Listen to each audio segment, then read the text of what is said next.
Good morning. Well, after taking a couple of days off from filming and chilling out in the house, being a plastic van lifer, I think it's time to get going again, recording stuff. So this morning we're off on a dog walk on a route called the donkey walk, actually, because we go past a donkey sanctuary, which you'll see a little bit later. But today it's a bit more difficult and poignant than that. I'll go into it a little bit later, actually, when I've got a bit more time. But we're taking Paul's ashes up to scatter up on top of the hill. Paul is Cath's brother, who took his life in 2022. But like I say, I'll give a more coherent rundown of what all that was at the time once we finish this walk. But yeah, so we're going to take the dogs out and have a bit of a lung breaker going up the one hill, as you'll see a bit later on. Anyway, catch you in a bit.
Bloody hell, I forgot how long this hill was. I did remember how steep it was, just not how long it was. Bloody hell, non-stop. Absolutely hooped. My calves are like bloody weather balloons. Jesus.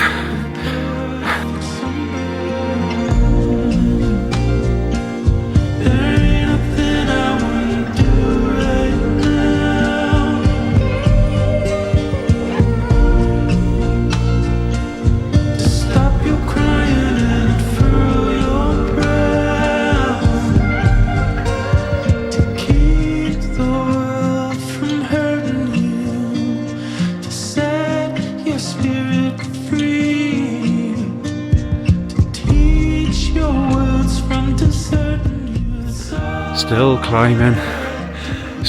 climbing. Oh God.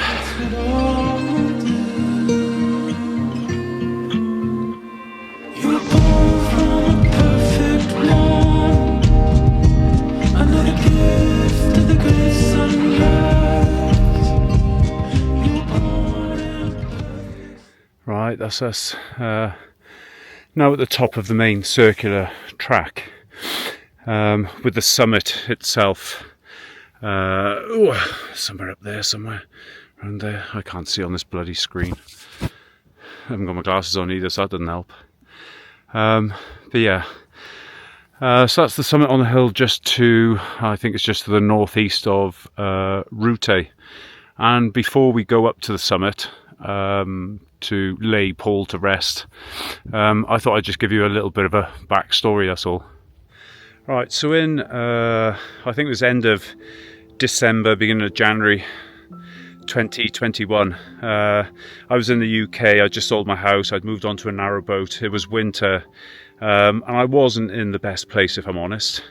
And so Cath very generously reached out, came and got me and brought me across here to Spain, where I stayed for 3 months, and was just the tonic I needed at the time to just get my head straight, really, as to what was going on in my life. Now, during that time, the 3 months I spent here, I got to know very well her brother Paul, Such a likeable, lovable guy. Always on the go, always messing around, always smiling, and fit as a fiddle. You know, we'd run together, we'd cycle together, we'd sit down in the evening, do Duolingo and take the piss out of each other because we were both quite shit. And then we'd top it all off with either a herbal tea or a sin beer, which is an alcohol-free beer.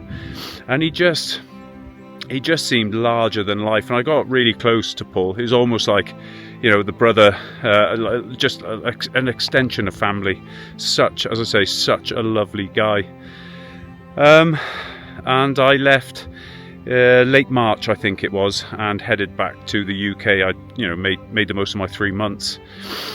And then, you know, we were still in contact every now and again, but as you do, out of sight, out of mind, it kind of dropped off the radar. And a year later, April, I was looking to do some charity work for mental health and all that sort of stuff, and there was something being run in Cardiff. I think it was the Big Bear charity or something like that. Basically, someone was organising 100 people to each raise £10,000 to get an overall sum of £1 million, which would then go to mental health and more importantly, male suicide prevention. And I was on the train into Cardiff to go to one of these meetings, and that's when I received a call from Cath to say that that's when I got the call from Cath to say that Paul had taken his life.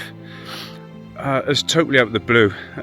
I never saw it coming. I think Cath had some deeper talks with him in the weeks or months leading up to this, but it was just the most horrific news. And I've heard of suicides. I've known of several people, unfortunately, that have gone that way. But Paul was just he's the closest person I've ever known that's done that.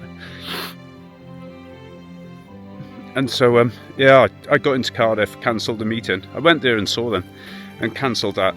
And, I went home and sat down and thought about it for a while. And, and that's what today is all about, really. We used to do this walk so often with the dogs. And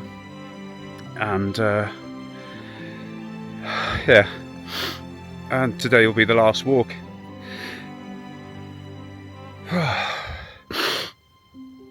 I didn't think it'd be this difficult. So the final walk is up to the summit behind me. That's where we'll scatter his ashes and say our final goodbyes with a couple of non-alcoholic beers.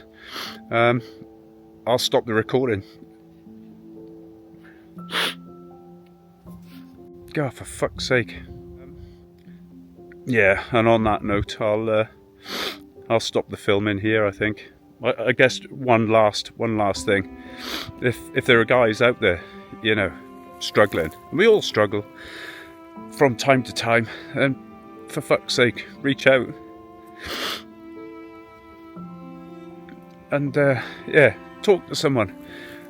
Recently I was involved with a project, and we had Andy's Man Club as our charity, and they're purely set up for male suicide prevention. So give those a try. If you need to talk to someone, you wanna get something off your chest, then give Andy's Man Club a look and go across to one of their sessions, which are held every Monday. I've been to one of them to see how it all worked, and it's just fantastic. A brilliant setup. But don't bottle it in. Don't be, I'll just man up and all that shit. Go and talk to someone. Don't leave it too late. And catch you later.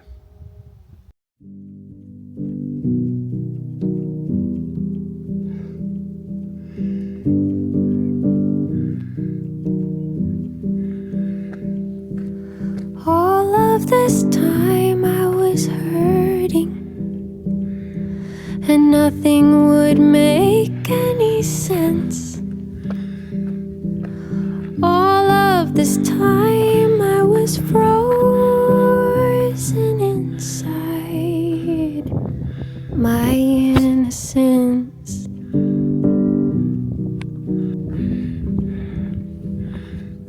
Mm.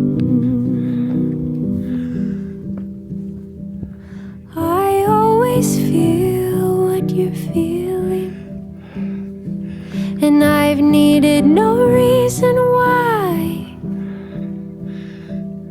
All of my life, something never felt right.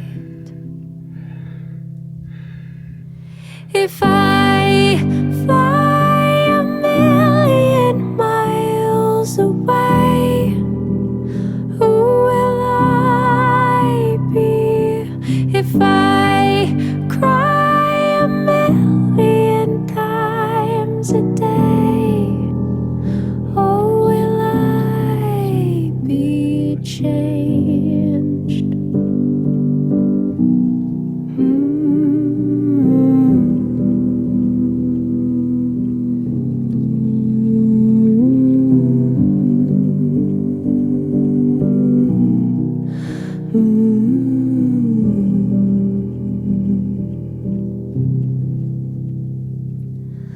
I hoped to share in your story and show you the truths of my heart.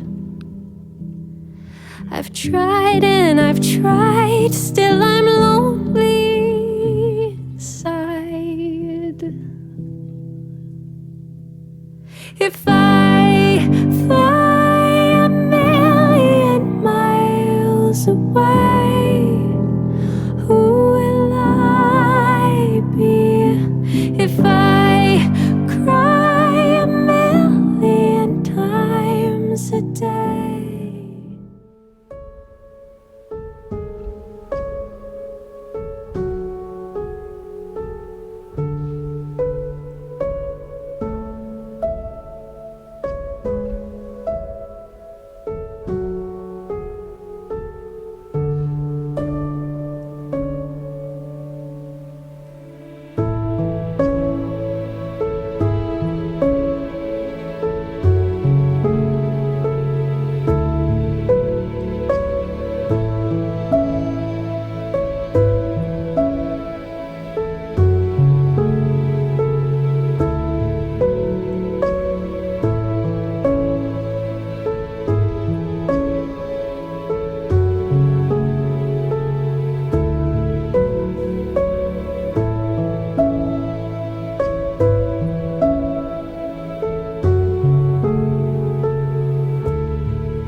Right, that's us pretty much back at the car now.